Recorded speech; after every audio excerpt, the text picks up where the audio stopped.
The UK is now in recession, and a shrinking labour force means the economy has little scope to make up ground once the slump is over.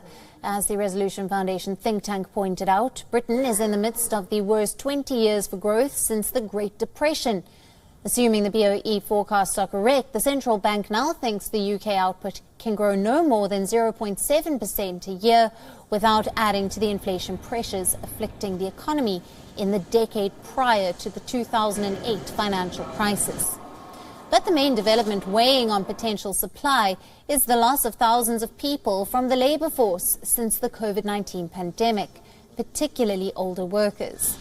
Many cited long-term sickness for dropping out, and according to the BOE, they are probably not coming back.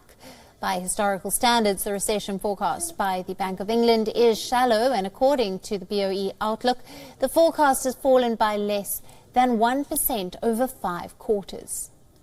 We have done a lot on rates already. The full effect of that is still to come through. But it is too soon to declare victory just yet.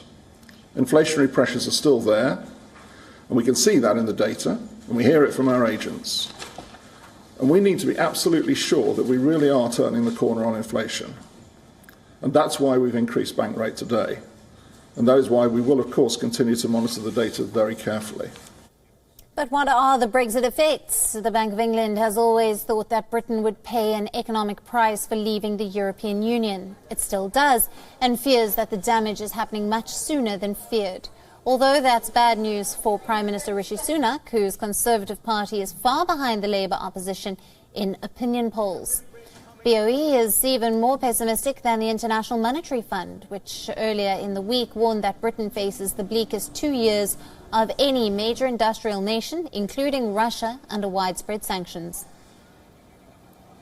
Mr. Speaker, he talks about mandates. WION now available in your country. Download the app now. Get all the news on the move.